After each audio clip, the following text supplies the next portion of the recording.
Hello, Ice Babies. Welcome back for part 2 of We Need Ice, based on the one and only podcast, We Need Ice Explosion on the Railroad, the true story about the Kingman Arizona BLEVE of 1973. The Kingman Arizona BLEVE was a massive train car explosion which resulted in firefighter and civilian casualties, not to mention hundreds of burn injuries. If you get inspired to listen to the podcast while I'm making these videos, let me clear something up.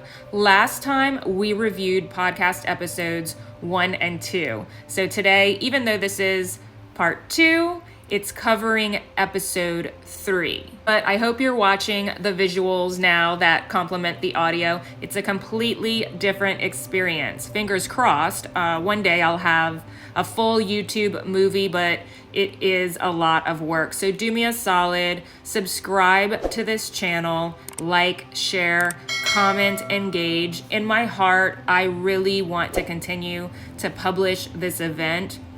I also understand if it's not murder or true crime, it can sometimes evade the algorithm. So I want to encourage you to stay with me and help me expand the reach of this truly amazing story. In part 1, we learned how and why the Kingman Arizona BLEVE occurred, and we got a glimpse of the destruction and death it left in its wake.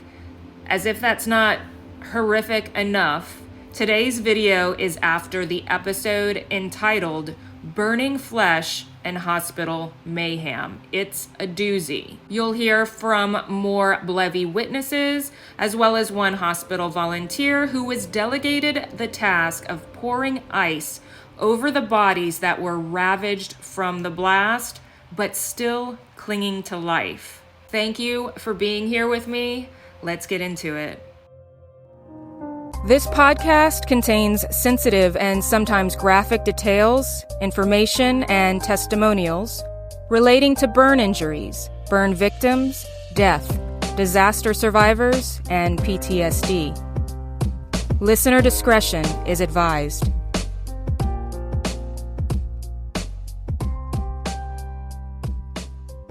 July 13th, 1973 is the date on this Mojave Minor issue which I can't take my attention from.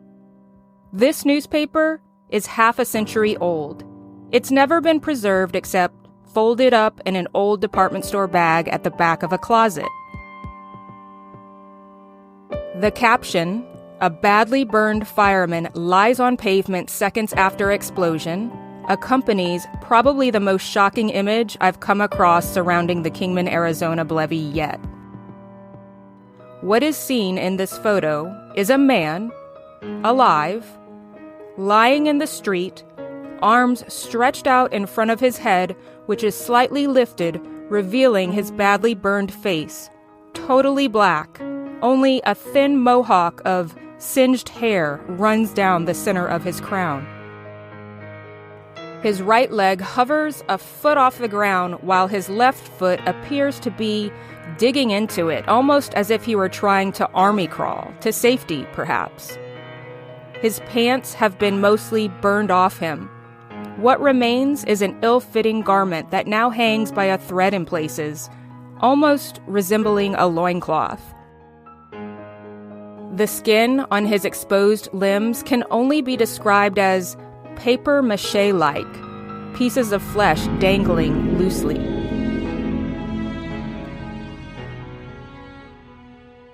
So for those that were severely burned, they stabilized their injuries, comfort them, and then tried to get them to hospitals down in Phoenix. Wayne Davis, he ended up being a volunteer captain. It was his first big fire. He'd only been on the department for a couple months, I believe. And he was one of the firefighters that was between the hydrant and the fire truck. And when the BLEVE occurred, he hid behind the fire truck, but he still burnt his hands. And it was the radiant heat that actually burnt him, not the actual BLEVE itself. It was just the radiant heat that burned him. There were several hundred people that were looking pretty close to the proximate area, and a lot of them suffered radiant burns. A lot of people got burnt because of radiant heat. So radiant heat is kind of like if you have a pit fire in your backyard. If you touch the flame, that you're getting burned from the flame. If you're kind of back away from it, that heat you feel, that's radiant heat. I can honestly tell you the radiant heat is probably worse. If we go third degree burn, that's pretty bad. Your nerve endings, you don't feel initial pain. You have no nerve endings. So it's not the pain you're feeling, it's the mental pain that your body's going, hey, this should hurt. You got burnt pretty bad. But with radiant heat, that's a little bit different because it's a slow burn. Okay, here's what I've gathered from speaking with Oscar and researching the injuries from the 73 Kingman Arizona BLEVE. As if it's not bad enough, people getting literally knocked unconscious by the BLEVE blast and burned by the actual propane flames falling from the sky and shooting through the atmosphere. Now imagine they're lying there helplessly while this radiant heat ravages their shocked bodies, melting away their biggest defense, their skin.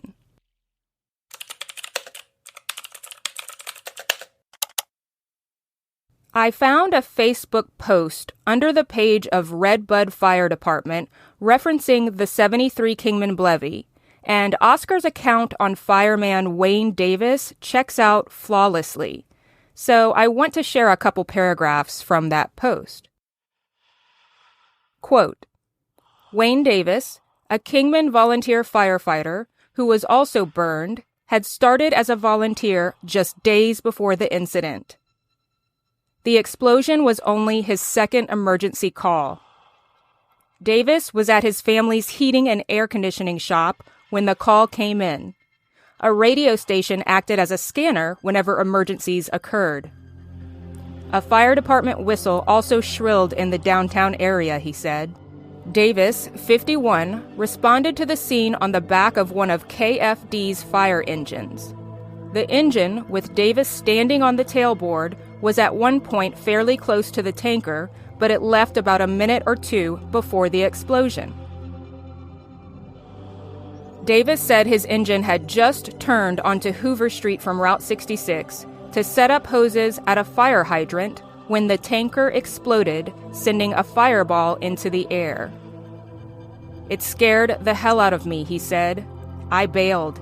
I jumped off the truck and ran. It was so hot, I couldn't believe the heat. Liquid propane rained down, burning Davis on his hands, arms, and face.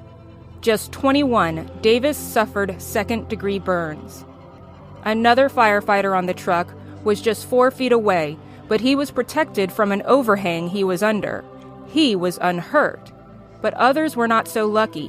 One firefighter, his clothes nearly burned off, ran past Davis saying, "Wayne, it got us." That firefighter was one of the 11 who died. End quote.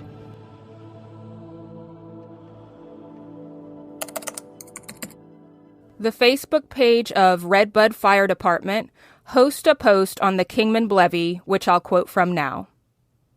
Carroll Brown was the Kingman Police Department chief at the time. He was driving toward the scene along Route 66 from KPD's downtown headquarters when the tanker exploded. The nightmare he witnessed was that of bodies and burning destruction. I saw havoc everywhere, he said. As acting city manager and with Kingman's mayor unavailable, Brown was forced to call National Guard troops to the scene. The sheriff also called every reserve deputy from throughout the county. Even Bullhead City firefighters arrived to help. Brown said at one point he picked up the microphone in the squad car, but no one answered. Only 6 police officers were on duty. Most were injured. 2 of his police officers, standing near their patrol cars less than 100 feet away from the tanker, were badly burned. What saved them were their vehicles. The vehicle's windshields and windows melted from the heat, Brown said. End quote.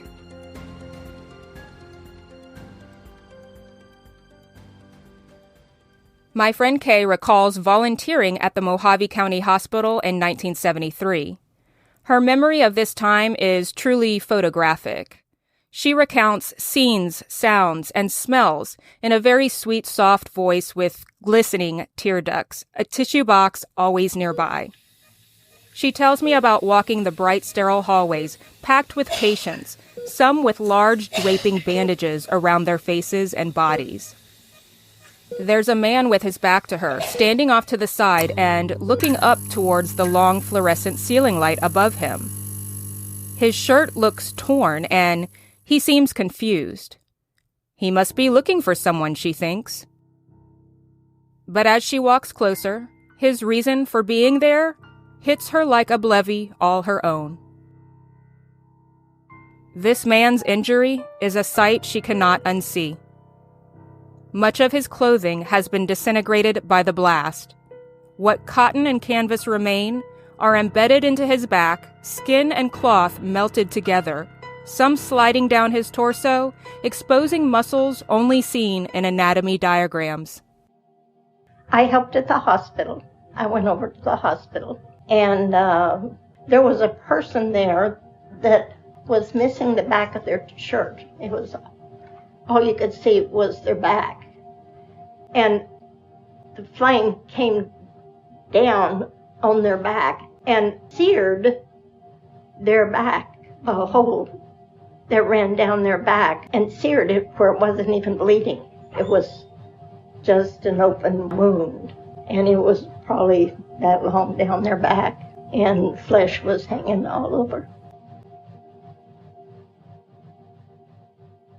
Another man is lying on a stretcher nearby.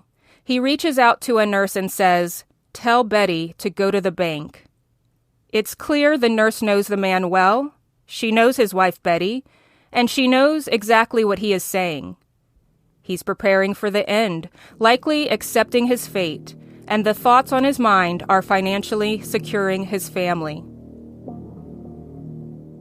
The young nurse gently takes his hand, looks right into his eyes, and nods her head in confirmation that she's received his request.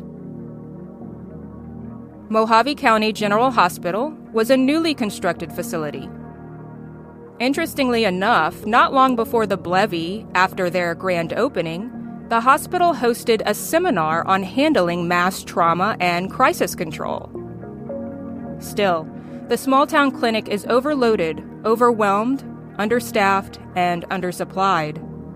The worst of the injured must get to a better-equipped facility with a dedicated burn unit. Hospitals in Phoenix, Las Vegas, and Los Angeles prepared to admit those suffering in Kingman. But there is so little time to coordinate organized efforts for transportation. They called the airport there, and they loaded these guys up in the back of station wagons, and they flew them to Vegas, Los Angeles, LA, Phoenix, because they had burn units. And they had larger hospitals, more equipped to handle the disasters.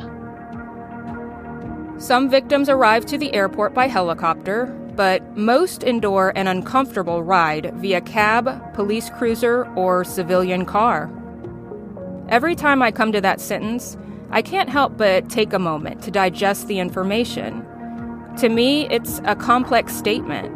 On one hand, a grim report of a torturous day. On another, a shining testimonial of what a community should be. They put it out on the radio that anybody that had ice, please bring it to the hospital. With the chaos and disorder ensuing in the small hospital, the "We Need Ice" message began to play and repeat over the radio throughout the day.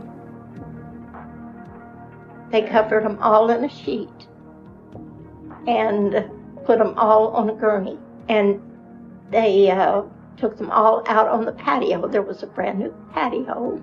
They brought me a bucket that big. I worked with Butch Henry. They would keep bucket full, and I had a smaller bucket, and I would pour ice water from top to bottom on him. He was solid black. There was no hair on any of them. They were solid black from head to toe. At the newly built Mojave County Hospital, BLEVE burn victims on gurneys were lined up outside on concrete, sheets draped over their tender burned and still burning bodies. You would think these were the deceased, but they weren't. Nurses and hospital volunteers were assigned to continuously pour ice water over them, head to toe, as no parts were spared by the fire. Of course, they were medicated for their pain, but sedation and ice were little relief. Here lay these firefighting heroes, and the irony must have been excruciatingly palpable. Moments ago, they were dousing the rail car with water in a race to cool it down. Now, fellow first responders drench the firefighters' sizzling skin in a race to stabilize their condition. Neither mission was a success. My friend in a trance-like state self-effacingly admits, "I was so naive then. I remember thinking, it will be better tomorrow. I remember thinking they would all recover and be okay." No one was better tomorrow. Even those medevaced to bigger hospitals did not come home. One day, we'd learn that so-and-so had succumbed to their injuries. The next day, the front page of the paper would read, 3 confirmed dead from doxal explosion. Every day in the week following the Kingman BLEVE of 73, the death toll rose until citizens knew for sure they'd lost 12 fine men, neighbors and friends, fathers, sons, men taken too soon, and their loved ones left in an aftershock of grief and loss.